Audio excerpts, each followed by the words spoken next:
నమస్తే. తెలంగాణలో parliament elections అయిపోయినాయి. సో, దీనికి సంబంధించి పోలింగ్ గూడా అయిపోయింది. సో, పోలింగ్‌లో అంతటా సజావుగా సాగింది. కానీ ఓల్డ్ సిటీలో మాత్రం చాలా తీవ్ర ఉత్కంఠ గూడా జరిగింది. అంటే ఇక్కడ తర్వాత మనం పోలింగ్స్ ఇక్కడ చాలా వరకు రిగ్గింగ్ అయితది. అదైతే ఇదైతే అని చెప్పేసి డూప్లికేట్ చోట్లు కూడా తిప్పేసిన నేపథ్యంలో అయినా సరే ఇంకొంచెం లొల్లిలయినాయి. అక్కడక్కడ చాలా వరకు కొన్ని ఉత్కంఠభరితమైన సన్నివేశాలు కూడా మనం చూసినాం. అంటే మాధవీలత పైన వెళ్ళడం కావచ్చు, లేకుంటే ఇట్లా ముస్లిం హిందూస్ మధ్యలో కొన్ని లొల్లులు కావచ్చు. సో, ఇట్లా అన్నీ జరిగిన నేపథ్యంలో సో, ఇక్కడ కొంతమంది ఉన్నారు. అంటే ప్రజలకు అడుగుదాం. అంటే యాక్చువల్ ఏమైంది అని చెప్పేసి మనం వాహిని టీవీ తెలుసుకునే ప్రయత్నం చేసింది. సో, అందులో భాగంగా ఇప్పుడు ఓల్డ్ సిటీ ఒక ఏరియాలోకి వచ్చినాం అనమాట. సో, ఇక్కడ కొంతమంది ఉన్నారు. సో, వారితో మాట్లాడదాం. అసలు ఏమైంది ఆ రోజు? ఓట్లు అనేది కరెక్ట్ అయిందా లేదా? లేకుంటే ఎవరిది తప్పు ఉంది అని చెప్పేసి అడిగే ప్రయత్నం మనం చేద్దాం. అన్న నమస్తే అన్న. అన్నా జై శ్రీరామ్. ఎట్లయిందన్న మొన్న ఓటింగ్ ఫస్ట్ ఎట్లయింది చెప్పండి? वोटिंग परसेंटेज बहुत कम हुआ। उसका कारण आप कुछ बता नहीं बोल नहीं सकते, पर एक बात बताऊंगा, ये एमआईएम के जो लोग हैदराबाद हमारा है बोलते थे, आज वो हैदराबाद का डोमिनेशन इनका खत्म हो चुका है। और गली गली जाके खटका मार के गेट में से आओ यार आओ जल्दी निकलो, घर में से बाहर निकलो, पतंग को वोट डालना है बोलने की नौबत आ गई है। आप लोगों ने वीडियो भी देखी होंगी उसकी, और घर में खटका मार के बुलाने की नौबत आ गई है। इनको डर पैदा हो चुका था। हैदराबाद की शेरनी माधवीलता जी रोड पे आ रही तो ये लोग डर के बूथों को, अरे बूथा कैप्चर करने को आ रहे बीजेपी वाले बोल के, पहले एमआईएम के गुंडे जाके वहां ठहर जा रहे थे। आज ये विक्टोरिया होटल जो बीबी बाजार मोगलपुरा के पास आती है, वहां पर एमआईएम का याकुतपुरा इंचार्ज यासर अराफात एक औरत के ऊपर गलत लैंग्वेज यूज करा। अगर उसमें दम है, आ रहे यहाँ पर एक औरत को क्या पुकार रहा, उन्होंने बीजेपी की शेरनी है, फट गई तुम्हारी।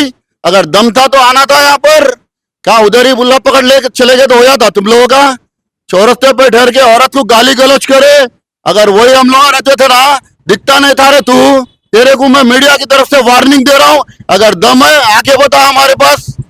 क्या औरत को देख के चिल्ला रहा था, क्या रे बकरे के ऐसा पुकार रहा था तू? हाँ किडनियां फेल हो गए ना रे तेरी, डायलिसिस पे जा रहा ना, यहाँ किसके ऊपर पुकार रहा था? अरे एक औरत है फिर भी शेरनी के साथ डर के ठहर गए ना रे, वहां पर दमता तो जाना था उसके पास, अंदर रुकाना था रे, फिर भी घूमी उन्होंने ओल्ड सिटी में घूमी, तुम्हारी बोगस वोटिंग काटी, रिगिंग नहीं होनी थी रे तुम्हारी, क्या समझ रहे तुम लोग? అయితే ఇంకోటి ఏంటంటే అక్కడ చూడొచ్చు మనం కొన్ని వీడియోస్ అవన్నీ చూసినాం కూడా. కొంత అంటే మాధవీలత గారు వెళ్ళి ఇట్లా అది మా బుర్కా అనేది ఇట్లా తీసి చెక్ చేయడం. సో దానిపైన కేసు కూడా అయింది. సో దానికి మీరేమంటారు? केस करना माधवीलता के ऊपर गलत था, और उनका काम था, उन्होंने कैंडिडेट बुरखा उठा के देखती, आधार कार्ड भी चेक करती। पुलिस वालों को दम है तो पुलिस वाले करना था, पुलिस वाले क्यों नहीं करे? पुलिस वाले ड्यूटी उनकी बराबर नहीं करने के कारण माधवीलता जाके चेक करी। कोई भी छोटे छोटे बच्चों को लेके आके वोटिंग दिलाने वाले कौन? एमआईएम वाले बुरखा डाल के लेके आए तो चेहरा पहचाना ना, वोटर आईडी कार्ड देखना, आधार कार्ड देखना, वो देखने के बाद वोटर स्लिप चेक करने के बाद ही वोट डालने जाना। किसको की बिठा के लाइन में जिसको मर्जी आज से वोटिंग दिलाते ये लोग। माधवीलता करेक्ट करे, बुरखा उठा के भी देखते, चेहरा देख के भी वोट डालाते। वो कैंडिडेट है, उसको रोकने वाला कोई भी नहीं है। दम है तो पुलिस वालों को देखो बोलना था, पुलिस वालों को भी गांड पट के बैठ गए वो लोग अभी। సో అయితే మళ్ళీ ఇదే దోవలో చూసుకుంటే అటు హైదరాబాద్ వాళ్ళు వచ్చేసి అంటే ఎంఐఎం పార్టీ వాళ్ళు క్యాండిడేట్స్ వచ్చేసి అంటే అక్కడ కొంచెం లొల్లి వాతావరణం అనేది జరిగింది ఆ ఏరియా మొత్తంలో. సో దానిపైన అంటే నిజంగా లొల్లి వాతావరణం జరిగిందా లేకపోతే కొన్ని ఏరియాస్ లోనే ఉందా ఇట్లా? ना गड़बड़ तो हुआ, नहीं बोलने का नहीं। एमआईएम के गुंडे क्या करे, अगर हम लोग गड़बड़ करने से हिंदुआ बाहर नहीं निकल के वोट नहीं डालते होंगे सोचे, पर तुम लोग जितना भी गड़बड़ करो हम हिंदुआ उतने निकल के बाहर आके हमारे बीजेपी के लिए वोट डालते। तुम कितना रोकने की कोशिश करो, हम लोग बाहर आके वोट डालते। दम है तो लोग रोक लो, दोनों भाई आओ या पूरा खानदान आओ या पूरे निकल के आओ एमआईएम पार्टी के, हम लोग देख लेते जो भी होता। बीजेपी को वोट डालना है तो डालना है, उसको कोई नहीं रोक सकता। ఇంకోటి కొన్ని వీడియోస్లలో కూడా చూసినాం అంటే మస్జిద్ లో ఏదైతే నమాజ్ చేసే సైరన్ ఏదైతే ఉందో సో ఆ టైంలో ఎంఐఎం ఓటేయండి అన్నట్లు పిలిపించారు అన్నట్టు కొన్ని వీడియోస్ కూడా చూసినాం. అది ఎంతవరకు నిజం? वो लोगों का वोट परसेंटेज नहीं हुआ, वोट परसेंटेज। और वो लोग मुसलमान क्या करे बोले तो थोड़े लोग दूर हट गए, समझ अक्ल आ गए वो लोगों को, अरे ये छिल्लरों को वोट डाले तो हम लोग जिंदगी बेकार है। ओल्ड सिटी को कभी जिंदगी में डेवलप नहीं होने देते, अगर डेवलपमेंट होना है तो बीजेपी को डालेंगे, ना तो घर में बैठेंगे। वो लोग घर में बैठे हुए थे, अब घर घर जाके खटका मार रहे, लाउड स्पीकर में मस्जिदों में जाके पुकार रहे, अरे आओ भाई वोट आ डालोगे, तो कहाँ से डालेंगे? कितना कोशिश करे वोट डालाने की, नहीं डाले रहेंगे तो घर में बैठेंगे, नहीं तो बीजेपी को वोट डालेंगे। जो गली में जो घर में मुस्लिम भाई बीजेपी को वोट डालना चाह रहे थे, ये लोग उस घर में से लोगों को नहीं निकलने दिए। फिर भी थोड़े लोग जो मुस्लिम लोग आके वोट डाले, हम सब लोग भी उनका साथ दिए, बराबर वोट डालने लगाए कि एमआईएम का बाप भी आके नहीं रुका पाया उसको। సో ఇంకోటి చూసుకుంటే ఇక్కడ మొన్నటి వరకు అంటే ఎలక్షన్ రేపు ఉందనగా ఈ రోజు వరకు బీజేపీలో కొంతమంది ముస్లిం లీడర్స్ ఉన్న నేపథ్యంలో అండ్ రేపు ఎలక్షన్ ఉండగా ఈ రోజు రాత్రి ఎంఐఎల్ జాయిన్ అయిపోయిన పరిస్థితి ఉంది. సో అట్లా ఎందుకు అయింది? वो लोग बीजेपी माइनॉरिटी मोर्चा के कार्यकर्ता थे, वो लोगों को एमआईएम की असलियत पूरा पता है, कहाँ हमारी असलियत सच्चाई बाहर गिरती बोल के ये लोग क्या करे, जो बीजेपी में काम कर रहे थे मजबूत बन के, बीजेपी को मजबूत बनाने के लिए मुस्लिम भाई काम कर रहे थे, माइनॉरिटी मोर्चा में शामिल होके बीजेपी में, वो लोगों को 100 लोग जाके, गुंडे लोग जाके उनको डरा के धमका के जबरदस्ती के खंडवा दलाए, वो लोग बीजेपी में शामिल हो गए बोल के। आज भी हम लोग, वो लोग आने के लिए तैयार है बीजेपी में, पर एमआईएम के डर से वो लोग सामने नहीं आ रहे। एमआईएम गुंडा पार्टी है, उनको सिर्फ इंसान को नहीं देखती, सिर्फ अपने आप को देखती है। और गुंडाइज्म ओल्ड सिटी के अंदर हैदराबाद में इतना बढ़ चुका है कि वो लोगों के डर से खुद मुसलमान भी दूर रह रहे हैं उनसे। ఇంకోటి ఆ రోజు అంటే ఎలక్షన్స్ అవుతున్న టైంలో ఇటు మాధవీలత గారి పైన కొంతమంది అనుచిత వ్యాఖ్యలు కూడా చేశారు, అంటే కొంతమంది మీదికి కూడా రావడం అలాంటి కొన్ని వీడియోస్ అయితే చూసినాం మేము. సో అది ఈ విధంగా वो चिल्लर फालतू लोग आए, वो एमआईएम के गुंडे थे, यासर अराफात और साजिद, जो मुगलपुरा विक्टोरिया होटल के पास हुआ था।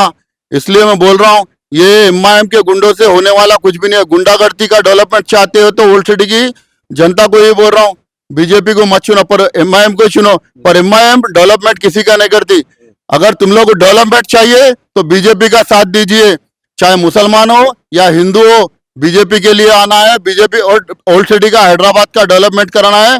और सिटी में सब डेवलप हो चुका है, आउटर रिंग रोड्स गिर रहे हैं, फ्लाईओवर्स गिर रहे हैं, और थोड़ा डेवलपमेंट भी ज्यादा हो रहा है। जैसे कि अपने पास मेट्रो स्टेशन आने वाला था, कई साल तक ओल्ड सिटी का डेवलपमेंट, मेट्रो स्टेशन किसने रोका?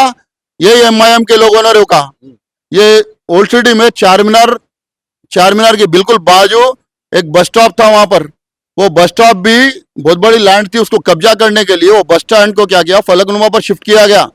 पर वहां पर जो परसों माइनॉरिटी मोर्चा के जो मुस्लिम भाई थे, हमारे अशमत उनका नाम है, वो बीजेपी छोड़ के एमआईएम में ज्वाइन हो गए। कारण एमआईएम के गुंडे थे, रातों रात उनके घर पे 100-150 लोग जाके डरा दिए, धमका दिए, खंडवा डाल दिए। नहीं होता, मन में मुसलमानों के अब आ चुका है बीजेपी को जिताना, बीजेपी के लिए काम करना। तो वो लोग भी काफी लड़े, वो कब्जा नहीं होने दिए लैंड। अगर वो कब्जा करने के लिए जानबूझकर उनके ऊपर आए, आकर के क्या करे, डरा के धमका के खंडवा दलाए, नहीं तो वो चार मीनार की पुराने बस स्टैंड की लैंड चली आती थी। సో ఓవరాల్ గానే చివరిగా ఎప్పుడంటే ఎలక్షన్ అయిన తర్వాత అంటే మాధవీలత గారు కావచ్చు, లేకపోతే బీజేపీ కార్యకర్తలు కావచ్చు, ఎలాగుండే అంటే వాళ్ళ పరిస్థితి ఎట్లుండే అండ్ ఇప్పుడు ఎట్లుంటుంది అంటే గెలుస్తారని అనుకుంటారు ఇప్పటికి కూడా? देखो भैया, ओल्ड सिटी में अभी इलेक्शन में तो हार जीत तो लगे रहती है, पर अब की बार तो जो डर एमआईएम पार्टी को हुआ है, शायद उससे पहले कभी हुआ होगा। अब की बार जिस तरीके से भारतीय जनता पार्टी ने, जिस तरीके से केंद्र सरकार ने पुलिस बल को लेकर आकर, आर्मी को उतार कर, मिलिट्री को उतार कर बूथों पे ठहराया था, आधार कार्ड वगैरह चेक करके अंदर भेजा था, उसकी वजह से हिंदू वोट तो बराबर गिरे हैं, नहीं बोल के नहीं। बीजेपी को वोट गिरने का जो गिरना था वो गिरे है, बाकी का जो एमआईएम को वोट गिरना था, एमआईएम को कुछ लोग पसंद नहीं करके घर में रह गए, क्योंकि हम लोग बाहर आएंगे, वोट डालेंगे तो गुंडे, ये जो एमआईएम के है, हम पर हमला करेंगे, डराएंगे, धमकाएंगे। इनके डर के कारण वोट परसेंटेज कम हुआ है। फिर भी ये लोगों ने जो शाम में वातावरण बनाया है बोगस वोटिंग का, उसको हम पूरे जो पब्लिक है यहाँ की, उसका खंडन कर रहे। 6 बजे तक भी वोटिंग हुई, 6:30 बजे तक भी वोटिंग हुई, 9 बजे तक भी वोटिंग हुई, जो रूल के खिलाफ है। अगर देखो, हम बाबा साहब अम्बेडकर जी के सामने ठहरे हुए हैं। बाबा साहब अम्बेडकर जी ने कॉन्स्टिट्यूशन बनाया है देश का, इलेक्शन कमीशन भी वही कॉन्स्टिट्यूशन के रूल के हिसाब से चलता है। इसलिए मैं बोलना चाहता हूँ कि कॉन्स्टिट्यूशन के हिसाब से जो इलेक्शन है, इलेक्शन कमीशन भी वही काम करना चाहिए। जो सुबह 7 बजे से 5 बजे तक का जो समय दिया गया था, उसके हटके जितने भी बूथों पर रिगिंग हुई है वो सब कैंसिल करना चाहिए, और सभी बूथों को डिलीट करना चाहिए, वोटों को भी। जितना 5 बजे तक हुआ है वही गिनती में रखनी चाहिए। धन्यवाद। मैं प्रवीण बागड़ी, भारतीय जनता पार्टी और बाबा साहब अम्बेडकर के सामने ठहरते हुए, इलेक्शन जो हुआ है और जो बीजेपी में माइनॉरिटी में मोर्चा भी है, और भारतीय जनता पार्टी के नेता है, कार्यकर्ता है, एवं सबसे पहले police department day and night जो ड्यूटी कर रहा था इलेक्शन कमीशन के साथ रहते हुए, मैं उनको हार्दिक अभिनंदन करते हुए शांतिपूर्वक जो इलेक्शन करवाया उसके लिए धन्यवाद देता हूं, अभिनंदन करता हूं। సో విన్నారు కదా ఇక్కడ ఇదే పరిస్థితి. సో ఓవరాల్ చూసుకుంటే కొంతమంది కొంచెం లొల్లులు కూడా అయినాయి, కొంచెం అక్కడక్కడ రొగ్గింగ్ కూడా అయిన పరిస్థితి. అండ్ బీజేపీ అంటే హైదరాబాద్ ఎంపీ అభ్యర్థి మాధవేలతో ఎవరైతున్నారో సో వాళ్ళపైన కొంతమంది అనుచిత వ్యాఖ్యలు కూడా ఇచ్చి సో ఆ వ్యాఖ్యలు ఆ ఏరియాలో వేసారు, ఈ ఏరియాలో చేస్తే బాగుండేది కాదు అని చెప్పి చెప్తున్న పరిస్థితి. అండ్ అలాగే ఈ ఓటింగ్లు కూడా అంటే అక్కడక్కడ కొన్ని లొల్లులు అయినా సరే ఓవరాల్గా అయితే మంచి పోలీసు అంటే కేంద్ర బలగాలు కావచ్చు లేదా స్టేట్ పోలీసు కావచ్చు, సెలక్షన్ ఆఫీసర్స్ కావచ్చు, సో వీళ్ళందరూ వచ్చి వారి సహకారంతో ఇంత మంచిగా జరిగింది. సో దానికి ధన్యవాదాలు అని చెప్పేసి కూడా చెప్తున్న పరిస్థితి. వీడియో జర్నీ సాయితో రాణా ప్రతాప్, ఓల్ సిటీ నుంచి.